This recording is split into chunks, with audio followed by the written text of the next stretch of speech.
नमस्कार मंडळी, तुमचं गिन्नी रेसिपीमध्ये स्वागत आहे।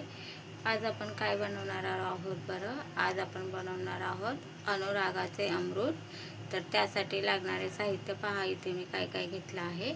इथे मी दूध घेतलं आहे, पहा असं गरम करून त्याला थंड केलेलं आहे, अर्धा लिटर आहे। इथे कलिंगडची फोड मी अशी बारीक कापून घेतलेली आहे। रूह अफजा घेतलेला आहे इथे मी, हे आपल्याला 4 चमचे लागणार आहे।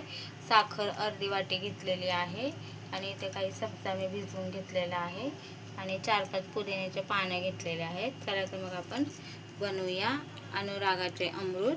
तर काही नाही, सोपं आहे। यात आपण टाकणार आहोत ह्या कलिंगडच्या फोडी,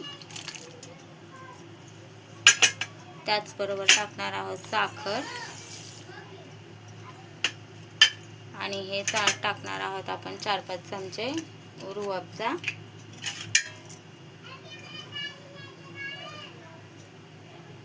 या प्रकारे याला मिक्स करून घ्यायचं आहे। अशा प्रकारे साखर विरघळेपर्यंत। तुम्ही हवं तर यामध्ये बर्फाचे तुकडेही टाकू शकता, पण मी बर्फाचे तुकडे अवॉइड करते। फ्रीजमध्ये ठेवलं तसंही थंडच होणार आहे, त्यानंतर आपण पिणार आहोत, म्हणून मी याच्यात बर्फाचे तुकडे घालत नाहीये। आता यात आपण 2 चमचे सब्जा टाकून घेऊया।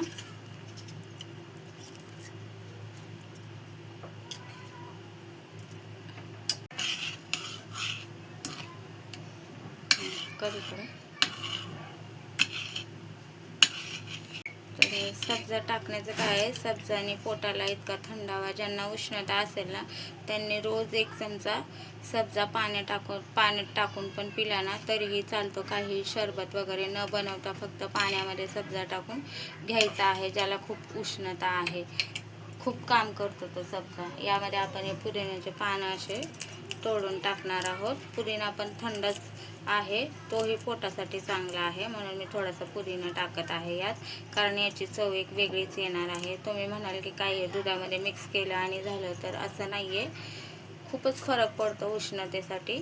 रोज तुम्ही सब्जा एक दुपारी पाण्यामध्ये घेतला ना तर फार फायद्याचं आहे। याला आपण फ्रीजमध्ये ठेवून देऊया। पहा कसं झालं आहे आपलं अनुरागाचे अमृत।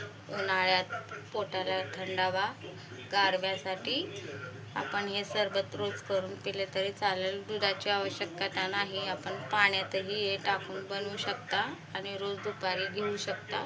जर तुम्हाला रेसिपी आवडल्यास लाईक करा, शेअर करा, सबस्क्राईब करा, बेल आयकॉन क्लिक करायला विसरू नका। तुमची गिन्नी रेसिपी। धन्यवाद।